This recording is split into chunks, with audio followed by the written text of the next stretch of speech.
ദൈവത്തിന്റെ അതിപരിശുദ്ധമായ നാമം മഹത്വപ്പെടുമാറാകട്ടെ. Jio of good ന്യൂസിലെ Christian ചാനലിലേക്ക് എല്ലാവർക്കും യേശുക്രിസ്തുവിന്റെ നാമത്തിലുള്ള സ്നേഹവന്ദനത്തെ അറിയിക്കട്ടെ. ഈ വീഡിയോ നിങ്ങൾ ആദ്യമായിട്ടാണ് കാണുന്നതെങ്കിൽ ഈ ചാനൽ സബ്സ്ക്രൈബ് ചെയ്യുക, മറ്റുള്ളവരിലേക്ക് ഇത് ഷെയർ ചെയ്യുക. ഇന്ന് നാം ചിന്തിക്കുവാൻ പോകുന്ന ദൈവവചനം സങ്കീർത്തനങ്ങൾ 37 അധ്യായത്തിന്റെ 20 വാക്യമാണ്.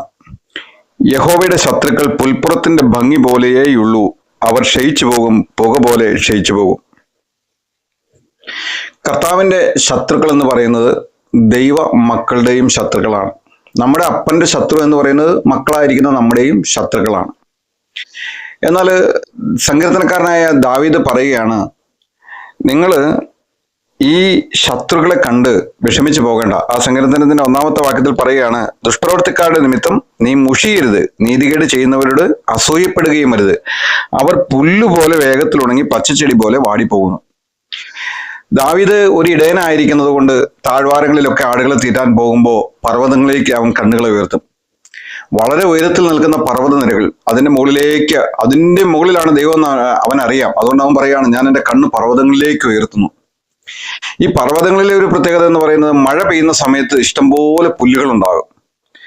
നമ്മൾ ഹൈറേഞ്ച് ഭാഗത്തൊക്കെ കാണാനായിട്ട് സാധിക്കും. നമ്മൾ റോഡിൽ കൂടെ പോകുമ്പോൾ വലിയ ഉയരമുള്ള മലമ്പ്രദേശങ്ങളെല്ലാം അതിന്റെ പാറകളുടെ മേലെല്ലാം നല്ല പച്ച പുല്ല് പൊതിഞ്ഞ് മഴക്കാലത്തിരിക്കുന്നത് കാണാം. ഒരു 2-3 മാസം കഴിഞ്ഞ് അതിൽ നാം വീണ്ടും ഒരു യാത്ര ചെയ്യുകയാണെങ്കിൽ ആ പുല്ലുകളെല്ലാം പോയി ഉണങ്ങി അത് വെറും പാറകൾ തെളിഞ്ഞിരിക്കുന്നത് നമുക്ക് കാണുവാനായിട്ട് സാധിക്കും.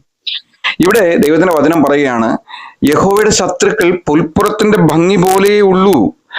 അത് ആ കാണുന്ന ഒരു അഴകുണ്ടല്ലോ, ആ പുൽപ്പുറത്തിന്റെ ഒരു ഭംഗി, അത് അല്പനേരത്തേക്ക് മാത്രമേ ഉള്ളൂ. ദൈവത്തിന്റെ ശത്രുക്കൾ, നീതികേട് ചെയ്യുന്നവർ, ദുഷ്പ്രവർത്തിക്കാർ, അവരെല്ലാം അല്പനേരത്തേക്കേ ഉള്ളൂ.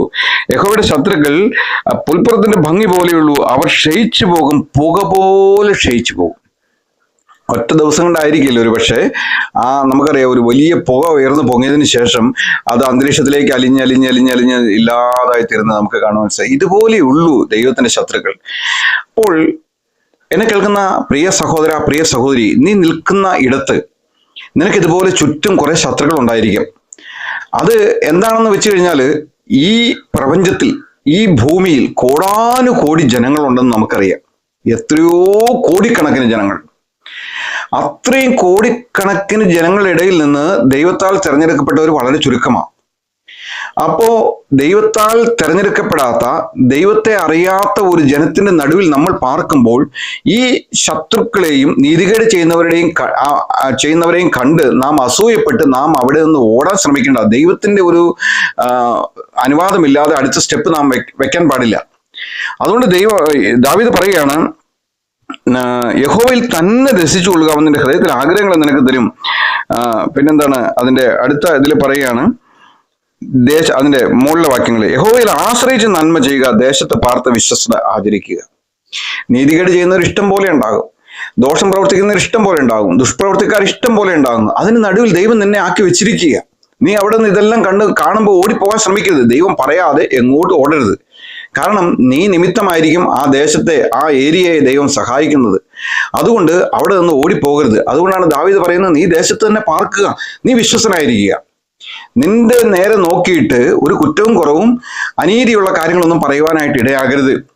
ദാനിയേലിന്റെ നേരെ ഒത്തിരി കുറ്റം ചുമത്തിയിട്ടും ദൈവിക കാര്യങ്ങളെക്കുറിച്ചുള്ള കുറ്റമല്ലാതെ വേറൊരു കുറ്റവും ദാനിയേലിനെതിരെ ചുമത്തുവാനായിട്ട് അവർക്ക് കഴിഞ്ഞില്ല. അതുകൊണ്ട് ദേശത്ത് പാർത്ത് വിശ്വസ്തത ആചരിക്കുക, യഹോവയിൽ തന്നെ ആശ്രയിക്കുക, യഹോവയിൽ തന്നെ രസിച്ചുകൊള്ളുക, അവൻ നിന്റെ ഹൃദയത്തിൽ ആഗ്രഹങ്ങളെ നിനക്ക് തരും. നിന്റെ ചുറ്റും ഇഷ്ടംപോലെ ശത്രുക്കൾ ഉണ്ടാകുന്നേ, അതൊന്നും ഭയപ്പെടണ്ട. കാരണം ദൈവം പറയാ, അത് പുൽപ്പുറത്തിന്റെ ഭംഗി പോലെയേ ഉള്ളൂ, അത് പുക പോലെ ക്ഷയിച്ചു പോകും. ദുഷ്ടനെ നീ നോക്കും, കുറച്ച് കഴിഞ്ഞിട്ട് അവനെ നീ കാണുകയില്ല. അവൻ ഏതിൽ പോയെന്ന് നിനക്കറിയില്ല. ആ ഇടം നീ സൂക്ഷിച്ചു നോക്കും, അത് എവിടെയായിരുന്നു അവനവിടെ ഉണ്ടായിരുന്നല്ലോ, ഇപ്പൊ കാണുന്നില്ല. ദുഷ്ടന്മാർ അത്രയ്ക്കേ ഉള്ളൂ. ദൈവം സർവജ്ഞാനിയും സർവശക്തനും സർവ്വവ്യാപിയുമായ ദൈവത്തിനെല്ലാം അറിയാമല്ലോ. ദൈവം അതെല്ലാം കണ്ടുകൊണ്ടിരിക്കുന്നത്. നിന്റെ ചുറ്റുമുള്ള ശത്രുക്കളെ കണ്ട് നീ വിഷമിച്ചു പോകണ്ട, ഭാരപ്പെട്ടു പോകണ്ട, പ്രയാസപ്പെട്ടു പോകണ്ട. കാരണം അത് അല്പനേരത്തേക്കേ ഉള്ളൂ. അത് പുൽപ്പുറത്തിന്റെ ഭംഗി. ശത്രുക്കളെല്ലാം അങ്ങ് ഞെളിഞ്ഞ് നിവർന്ന് നിൽക്കുന്നത് കാണുമ്പോൾ നമ്മൾ ഭയപ്പെട്ടു പോകേണ്ട കാര്യമൊന്നുമില്ല. കാരണം അത് അല്പനേരത്തേക്കേ ഉള്ളൂ. അത് പുൽപ്പുറത്തിന്റെ ഭംഗി പോലെയുള്ളൂ. ഇപ്പൊ അഴകെല്ലാം പോകും. അതെല്ലാം അടുത്ത വേനൽക്കാലത്ത് എരിഞ്ഞ് കരിഞ്ഞ് ചാമ്പലായി പോകും. അതെല്ലാം നിർമൂലമായി തീരും. അത് പുക പോലെ ക്ഷയിച്ചു പോകും. പുക പോലെ ക്ഷയിച്ചു. എന്നെ കേൾക്കുന്ന പ്രിയ സഹോദര, പ്രിയ സഹോദരി, അതുകൊണ്ട് നിന്റെ ചുറ്റുമുള്ള ആ ഒരു പ്രയാസങ്ങൾ നിമിത്തം, ആ ഒരു അനീതി നിമിത്തം, ആ ഒരു ദുഷ്പ്രവൃത്തി നിമിത്തം നീ ഭാരപ്പെടേണ്ട. നീ കർത്താവിൽ തന്നെ രസിച്ചുകൊള്ളുക. അവൻ നിന്റെ ഹൃദയത്തിലെ ആഗ്രഹങ്ങൾ നിനക്ക് തരും. അവൻ ആ ഒരു വലിയ പന്തിയെ നിന്റെ ശത്രുക്കളുടെ മുൻപാകെ അവൻ ഒരുക്കും. അങ്ങനെയുള്ള ദൈവമാണ് നമ്മുടെ ദൈവം. അതുകൊണ്ട് ആ ദൈവത്തെ തന്നെ ആശ്രയിക്കുക. അതുപോലെ തന്നെ അവിടെ വേറൊരു കാര്യം പറയുന്നുണ്ട്. അതിൻ്റെ ദുഷ്പ്രവൃത്തിക്കാർ ചേരിക്ക് വിടും, യഹോവയെ പ്രത്യാശിക്കുന്നവരോ ഭൂമിയെ കൈവശമാക്കും. ദൈവത്തെ പ്രത്യാശിക്കുന്നവരെ ഭൂമിയെ കൈവശമാക്കുമെന്ന് അവിടെ പറയുകയാണ്. അതുകൂടാതെ അവനാൽ നീതിമാനോ കൃപാലുവായി ദാനം കൊടുക്കുന്നു, ദുഷ്ടം വായ്പ വാങ്ങുന്നു, തിരികെ കൊടുക്കുന്നില്ല. അങ്ങനെയുള്ള ആളുകൾ നമ്മുടെ ഇടയിലൊക്കെ ഉണ്ടാകും. പക്ഷെ നാം ഇതൊന്നും കണ്ട് ഭാരപ്പെടേണ്ട കാര്യമില്ല. ദൈവം നമുക്ക് വേണ്ടി അത്ഭുതങ്ങളെ ചെയ്യും. ദൈവം നമുക്ക് വേണ്ടി അതിശയങ്ങളെ പ്രവർത്തിക്കും. അതുകൊണ്ട് ദേശത്ത് പാർത്ത് വിശ്വസ്തയായിരിക്കുക. നമ്മുടെ വഴി ദൈവത്തിൽ.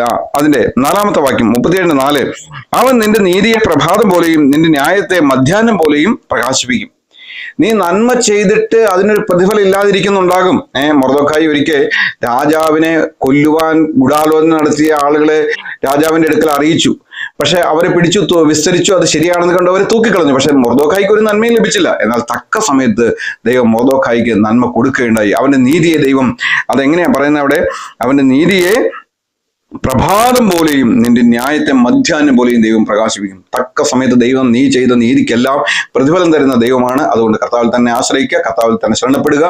അവൻ നിന്റെ സ്ഥിതിയെ മാറ്റും. നമ്മുടെ ദൈവം വിശ്വസനാണ്, വാക്കുമാറാത്ത ദൈവമാണ്. നമുക്ക് പ്രാർത്ഥിക്കാം. ഞങ്ങളുടെ സ്വർഗീയ നല്ല പിതാവേ, ഇന്ന് വചനം കേട്ട മക്കളെയൊക്കെ നീ അനുഗ്രഹിക്കണമേ കർത്താവേ. അങ്ങയുടെ നാമം മഹിമപ്പെടുവാൻ തക്കോണം അങ്ങയുടെ വചനം മുഴങ്ങി ചെല്ലട്ടെ കർത്താവേ. അത് കേൾക്കുന്ന ഹൃദയങ്ങളിൽ പരിശുദ്ധാത്മാവ് ഇടപെട്ടുകൊണ്ടിരിക്കണമെന്ന് പ്രാർത്ഥിക്കുന്നു കർത്താവേ. അവരുടെ ആ ഒരു കർത്താവേ ദുഷ്ടനീതികളിലേക്ക് തിരിയുന്നു. ദുഷ്ടന്റെ മുൻപിൽ ജീവിക്കുമ്പോൾ അത് പുൽപ്പുറത്തിന്റെ ഭംഗി മാത്രമേ ഉള്ളൂ എന്ന് തിരിച്ചറിയുവാൻ തക്കണം നിന്റെ മക്കളെ സഹായിക്കണമെന്ന് പ്രാർത്ഥിക്കുന്നു. സകല അനീതികളിൽ നിന്ന് നിന്റെ കുഞ്ഞുങ്ങളെ കാത്തുകൊള്ളണമേ കർത്താവേ. ദൈവമേ, വചനം കേട്ട മക്കളെ അനുഗ്രഹിക്കണം. സബ്സ്ക്രൈബ് ചെയ്തിരിക്കുന്ന ഓരോരുത്തർക്കായിട്ടും പ്രത്യേകം പ്രാർത്ഥിക്കുന്നു. അവരെ വിശേഷങ്ങൾ അനുഗ്രഹിക്കണമേ കർത്താവയുടെ ആവശ്യങ്ങളുടെ മേൽ കർത്താവ് കരുണ കാണിക്കണമെന്ന് പ്രാർത്ഥിക്കുന്നു. അനേക സബ്സ്ക്രൈബേഴ്സ് ഉണ്ടായി വരുവാൻ, അനേക വ്യൂവേഴ്സ് ഉണ്ടായി വരുവാൻ യേശു ക്രിസ്തുവിന്റെ നാമത്തിൽ പ്രാർത്ഥിക്കുന്നു കർത്താവേ. അങ്ങയുടെ വചനം, സത്യവചനം മുഴങ്ങിച്ചെല്ലട്ടെ കർത്താവേ. എല്ലാ തടസ്സങ്ങളും യേശു ക്രിസ്തുവിന്റെ നാമത്തിൽ മാറട്ടെ കർത്താവേ. അവിടെ അങ്ങനെ ചെയ്യാൻ പോകുന്നതിനായിട്ട് സ്തോത്രം, മഹത്വം എടുത്താട്ടെ. യേശു ക്രിസ്തുവിന്റെ അതിപരിശുദ്ധമായ നാമത്തിൽ തന്നെ. ആമേൻ, ആമേൻ.